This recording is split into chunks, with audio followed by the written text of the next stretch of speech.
కార్యక్రమంలో భాగంగా మరి గాంధీ భవన్లో ప్రజల యొక్క వినతులను ప్రజా సమస్యలు పరిష్కరించడానికి గౌరవ ముఖ్యమంత్రి గారి యొక్క ఆధ్వర్యంలో అదేవిధంగా మా పిసిసి అధ్యక్షులు మహేష్ కుమార్ గారి నాయకత్వంలో ఈ కార్యక్రమాన్ని ప్రారంభించడం, అందులో భాగంగానే ఈరోజు మరి వినతుల యొక్క కార్యక్రమాన్ని ఇక్కడ పరిశీలించడం జరిగింది. అనేకమైనటువంటి సమస్యలు మరి ప్రజలు ఇవాళ మరి ప్రజాప్రభుత్వంలో ప్రజల యొక్క సమస్యలు పరిష్కరించడానికి మరి ప్రజలు ఇవాళ మరి గాంధీ భవన్కి రావడం జరిగింది. అందులో చాలామందికి అక్కడికక్కడే సమస్యలు పరిష్కరించడానికి మరి అధికారులతో కొంతమందితో ఫోన్లో మాట్లాడి మరి వారికి సమస్యలు పరిష్కరించడం జరిగింది. అదేవిధంగా మిగిలిపోయేటువంటి సమస్యలు ఎక్కడైనా ఉంటే వాటిని వెంటనే ప్రభుత్వం మా దృష్టికి తీసుకొచ్చిన సమస్యలు కూడా పరిష్కరించాలని అధికారులను కూడా కోరడం జరిగింది.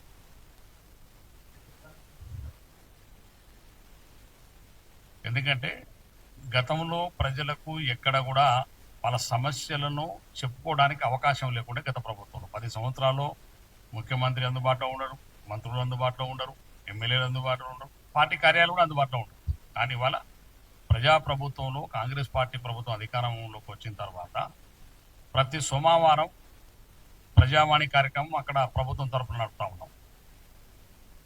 అదేవిధంగా పార్టీ తరఫున కూడా ప్రజలు గాంధీ భవన్ దేవాలయంతో సమానంగా మరి వాళ్ళ భావిస్తూ ఉన్నటువంటి ప్రజలకు మరి ఇక్కడ కూడా పిసిసి అధ్యక్షులు గారి యొక్క ఆధ్వర్యంలో ముఖ్యమంత్రి గారి యొక్క ఆదేశానుసారం మా మీనాక్షి నటరాజన్ గారి యొక్క ఆలోచనకు అనుగుణంగా మరి ఇక్కడ గాంధీ భవన్లో కూడా ప్రజలకు ప్రజాప్రతినిధులు ఇవాళ ఏ ప్రజాప్రతినిధులు మంత్రులు వస్తున్నారు, వారి యొక్క మంత్రులందరూ కూడా వచ్చినారు, కార్పొరేషన్ చైర్మన్లు వచ్చినారు, ఎమ్మెల్సీలు వచ్చినారు. ఇవాళ మేము ఎమ్మెల్యేలను కూడా మాకు ఇచ్చినటువంటి బాధ్యతల్ని ప్రజల సమస్యలు పరిష్కరించడానికి గాంధీ భవన్లో కూడా ప్రజలు ఇక్కడ మా సమస్యలు పరిష్కరిస్తున్న గొప్ప ఆలోచన ఉంది కాబట్టి ప్రజలు ఇవాళ తండోపతండాలుగా గాంధీ భవన్ రావడం జరుగుతుంది.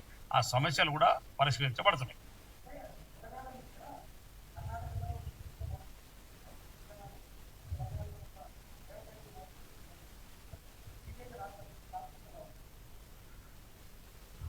రామచంద్రరావు గారికి నిజంగానే భారతీయ జనతా పార్టీ బీసీలో మోసం చేస్తుంది. భారతీయ జనతా పార్టీ బీసీని నువ్వు పార్టీ అధ్యక్షుని చేయకుండానే మోసం చేసినావు, రామచంద్రరావుకి ఇచ్చినావు. బీసీలో అర్హత కలిగి ఇవాళ ఉన్నటువంటి అవకాశాలు ఉన్నటువంటి వాళ్ళని కూడా ఇవాళ నువ్వు బీసీలకు ఇవ్వకుండా బీసీలను మోసం చేసి నీ పార్టీ. కానీ మా పార్టీ ఇవాళ మాకు విధానం ఉంది. కాంగ్రెస్ పార్టీ ఎప్పుడు కూడా బలహీన వర్గాల పట్ల, దళితుల పట్ల, గిరిజనుల పట్ల, మైనార్టీల పట్ల మాకు కమిట్మెంట్ ఉంటుంది. ఆ కమిట్మెంట్ ప్రకారం మాత్రమే కాంగ్రెస్ పార్టీ విధానం కొనసాగిస్తాం. మా నాయకుడు రాహుల్ గాంధీ గారు, సోనియా గాంధీ గారి యొక్క ఆలోచనకు అనుగుణంగా ఈ రాష్ట్రంలో కాంగ్రెస్ పార్టీ అధికారంలో వచ్చిన తర్వాత బలహీన వర్గాలకు 42% స్థానిక సంస్థలు ఉద్యోగ విద్యా అవకాశాలు కల్పించాలని గొప్ప ఆలోచనతోటి ప్రభుత్వం గౌరవ ముఖ్యమంత్రి గారు ఇవాళ రాష్ట్ర వ్యాప్తంగా కుటుంబ సర్వే చేసినాం. సర్వేలో వచ్చిన జనాభా నిష్పత్తి ప్రకారం వాళ్ళకి న్యాయమైనటువంటి హక్కులు ఎత్తుండో అవన్నీ కల్పించాలని చెప్పేసి ప్రభుత్వం ఆలోచన చేస్తాం. అందులో భాగంగా మాకు చిత్తశుద్ధి ఉంది కాబట్టి ఇవాళ నీకు శాసనసభలో మళ్ళీ బిల్లు పెట్టి దాన్ని ఆమోదించాం. ఆ బిల్లును తీసుకొచ్చి ఇవాళ గవర్నర్ ఆమోదించడం తెలియడానికి మేము క్యాబినెట్లో ఆమోదం వెళ్ళి గవర్నర్ ఆర్డినెన్స్ కొరకు కూడా పంపినాం. అదేవిధంగా ఇదే చట్టాన్ని అమలు పరచమని కేంద్ర ప్రభుత్వం పార్లమెంట్ కూడా పంపినాం. భారతీయ జనతా పార్టీ అడ్డం పడుతుంది కాబట్టి కుంటి సాకులు వెతుకుతా ఉన్నది.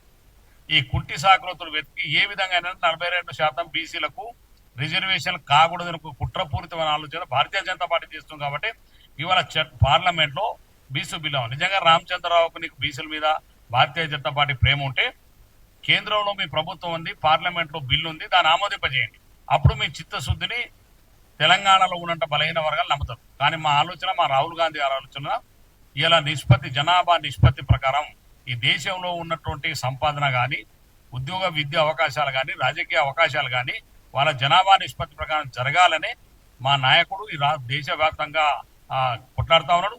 దాని రోల్ మోడల్ గా రాహుల్ గాంధీ గారి ఆలోచన గుణంగా ఇక్కడ రేవంత్ రెడ్డి గారు దాన్ని అమలుపరుస్తున్నారు.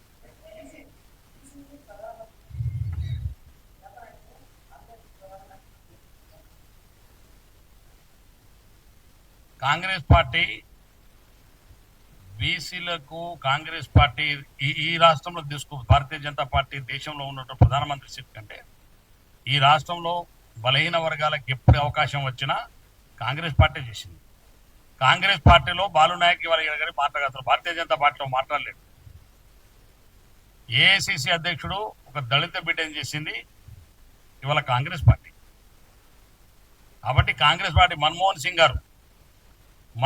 గారు ఎవరు కానీ చెందినటువంటి మన్మోహన్ సింగ్ గారు ఇలా మన్మోహన్ సింగ్ ని ప్రధానమంత్రి వారికి అవకాశం ఉన్నా, సోనియా గాంధీ గారికి, రాహుల్ గాంధీ గారికి అవకాశం ఉన్నా వారి వల్ల మన్మోహన్ సింగ్ మేధావిని ఈ భారతదేశాన్ని ఇలా అత్యున్నత స్థానంలో ఉండడానికి కారకుడు మన్మోహన్ సింగ్ గారిని ప్రధానమంత్రి చేసింది కాంగ్రెస్ పార్టీ, సోనియా గాంధీ గారి నాయకత్వం. కాబట్టి మాకు భారతీయ జనతా పార్టీ లాగా మీలాగా స్వార్థమైన కుట్రపూరితం, ద్వేషపూరితం ఆలోచన నిజంగానే బీసీ బిడ్డ అనే చిత్తశుద్ధి ఉంటే నరేంద్ర మోడీకి ఇవాళ నువ్వు బీసీ బిల్లుని ఆమోదింపజేయమని కోరుతా ఉన్నావు. మేమేం కోరుతున్నాం, నిజంగానే నువ్వు బీసీ బిడ్డవే మేము ఒప్పుకుంటున్నాం. కానీ ఇప్పుడు మేము పంపినటువంటి పార్లమెంట్లో ఏదైతే బిల్లు ఉందో బీసీ 42% బిల్లు, దాన్ని ఆమోదిస్తే నేను బీసీ బిడ్డగా మేము కూడా గౌరవిస్తాం. అది కేవలం భారతీయ జనతా పార్టీ కుట్రలో భాగమే. ఎట్టి పరిస్థితుల్లో 42% బలహీన వర్గాలకు రిజర్వేషన్లు అవకాశం వస్తే ఈ దేశంలో ఉన్నటువంటి అగ్రవర్ణాలు కావచ్చు, లేకపోతే ఉన్నతమైనటువంటి వర్గాలు కావచ్చు, ఇవన్నీ కూడా రాజకీయానికి దూరం అవుతారు. కుట్రపూరితమైన ఆలోచనతోటి కాంగ్రెస్ పార్టీ భవిష్యత్తును దృష్టిలో పెట్టి వాళ్ళు కుట్ర చేస్తున్నారు తప్ప ఇంకో ఆలోచన కాదు.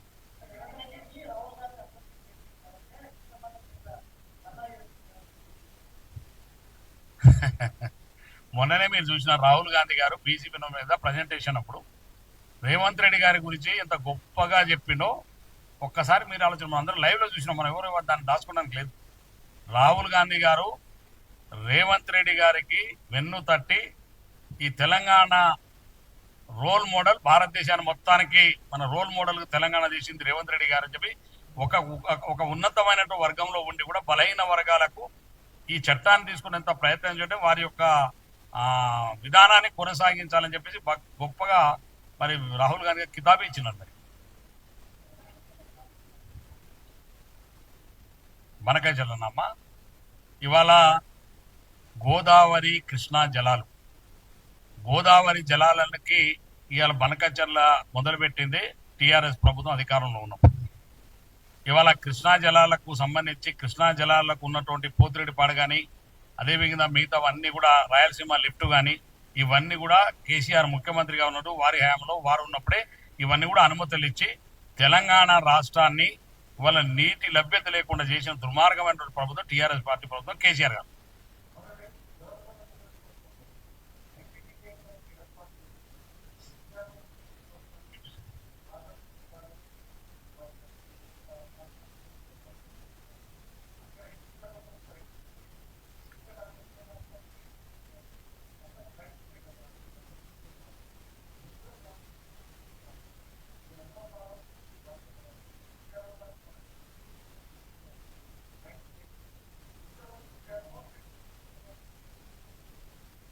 మైదాన ప్రాంత ఐటీడీఏని ఏర్పాటు చేయాలి.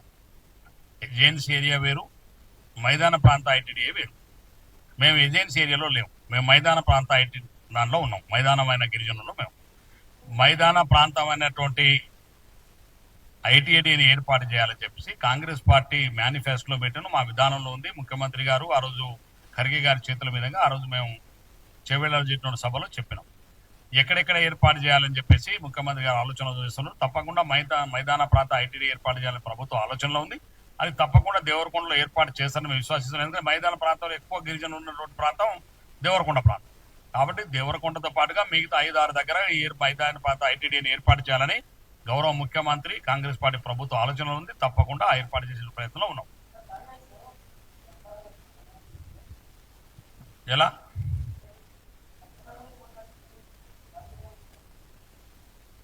వారి ఆందోళన ఉండొచ్చు కాక కానీ కాంగ్రెస్ పార్టీ అంటేనే లంబాడాలంటేనే కాంగ్రెస్ పార్టీ. మేము ఇందిరా కుటుంబ సభ్యులం. ఇందిరాగాంధీని అమ్మ అని పిలిచేటువంటి జాతి మాది. ఇందిరాగాంధీ మా అమ్మని ఎంత గౌరవిస్తాం, నేను మా అమ్మని ఎంత ప్రేమ చూస్తామో మేము ఇందిరాగాంధీ గారిని అంత ప్రేమ చూస్తాం. ప్రత్యేకంగా తెలంగాణ లంబాడీసు కాంగ్రెస్ పార్టీకి ఇందిరాగాంధీ జీవితకాలం అంతా కూడా రుణపడి ఉంటాం. కాంగ్రెస్ మేమే కాంగ్రెస్ లంబాడింది. కాబట్టి కాంగ్రెస్ పార్టీని అధికారంలో తీసుకొచ్చింది మేమే, కాంగ్రెస్ పార్టీని కాపాడుకునేది మేమే. కాంగ్రెస్ పార్టీలో మనకు సరైన సమయంలో సముచితమైన న్యాయం ధర్మం తప్పకుండా జరుగుతుంది. మంత్రివర్గం అనేది కాంగ్రెస్ అధిష్టాన నిర్ణయం, తర్వాత గౌరవ ముఖ్యమంత్రి ఆలోచనకు అనుగుణంగా ఇవన్నీ కూడా జరుగుతూ ఉంటాయి. ఒక్కొక్క సందర్భంలో ఒక పరిస్థితులను బట్టి క్యాబినెట్ లో తీసుకుంటా ఉంటాం. కాబట్టి తప్పకుండా లంబాడీలకు అన్యాయం జరిగిందని ఎప్పుడు ఊహించుకుంటాం మనం? లంబాడీకి న్యాయం జరుగుతుందని మేము ఊహిస్తాం. ఇవాళ కాంగ్రెస్ పార్టీలో బ్రహ్మాండంగా మా అందరికీ శాసనసభ్యులుగా అవకాశం ఇచ్చింది. చాలా రోజుల నుంచి రాజకీయాలు 30 సంవత్సరాల నుంచి మా కాంగ్రెస్ పార్టీ బీఫామ్ ఉండబట్టి మేము అందరూ గాంధీ భవన్ గురించి మాట్లాడగలుగుతున్నాం. ఇవాళ దాంతో పాటుగా ఇవాళ మొన్ననే మాకు ఒక డిప్యూటీ స్పీకర్ కూడా ఇచ్చినారు. కాంగ్రెస్ పార్టీ గుర్తించకపోతే ఇవన్నీ మాకెందుకు? మంత్రివర్గంలో కూడా తప్పకుండా సమయంలో సరిచేతలో తప్పకుండా కాంగ్రెస్ పార్టీ లంబాడీకి న్యాయం జరుగుతుంది. కాబట్టి వాళ్ళకి కొంత ఆందోళన ఉండవచ్చు కాక కానీ మాకు మాత్రం పూర్తి విశ్వాసం ఉంది మా ముఖ్యమంత్రి గారి పట్ల, మా రాహుల్ గారి, సోనియా గారు, మా పిసి అధ్యక్షుడు మా మీనాక్షి నటరాజు గారు కాంగ్రెస్ పార్టీని లంబాడీస్ కు విడదీయాలని కొన్ని వర్గాలు లేకపోతే కొన్ని పార్టీలు కుట్ర చేస్తున్నాయి. కానీ కాంగ్రెస్ మేమే కాంగ్రెస్. కాబట్టి కాంగ్రెస్ మమ్మల్ని ఎవరు దూరం చేయలేదు.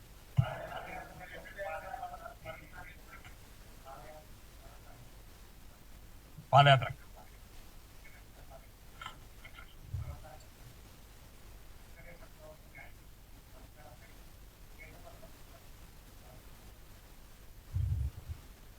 పాపం రామచంద్రరావుకు ఏం మాట్లాడుతుండో ఏం చేస్తుండో నాకే అర్థం కావట్లేదు.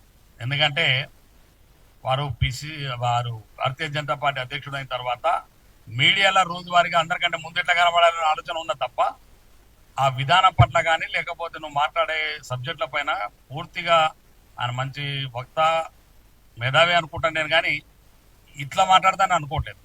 ప్రజాహిత కార్యక్రమం ఇవాళ పిసి అధ్యక్షులు గారు మీనాక్షి నటరాజన్ గారు మా ప్రభుత్వం చేపడుతున్నటువంటి సంక్షేమ కార్యక్రమాలు అట్టడుగున స్థాయిలో ఇంక ఏ విధంగా అమలు జరుగుతున్నాయి, ఇంకా అవి పటిష్టంగా అమలు జరగడానికి ఏ విధానం పాటిస్తే బాగుంటుందని చెప్పి ఆలోచనతోటి ప్రజల వద్దకు వెళుతున్నాం. దాన్ని తప్పించుకోవడానికి కాదు, అది మేము తప్పించుకునే తిరిగేటువంటి పరిస్థితి లేదు. ఇవాళ ఎన్ని సంక్షేమ కార్యక్రమాలు చేస్తున్నాం, ఒక 2 సంవత్సరాల లోపలనే ఇన్ని సంక్షేమ కార్యక్రమాలు నాకు తెలిసి భారతదేశంలో ఏ రాష్ట్రంలో కూడా ఇన్ని సంక్షేమ కార్యక్రమాలు, ఇందిరమ్మ ఇల్లు కావచ్చు, పెన్షన్ కావచ్చు, ఇందిరమ్మ ఇల్లు కావచ్చు, సన్న బియ్యం కావచ్చు, రేషన్ కార్డులు కావచ్చు, 200 రూపాయల యూనిట్ కరెంట్ కావచ్చు, ఇట్లా చెప్పుకుంటా పోతే ఈ సంవత్సరంన్నర లోపలే ఇన్ని కార్యక్రమాలు అమలు.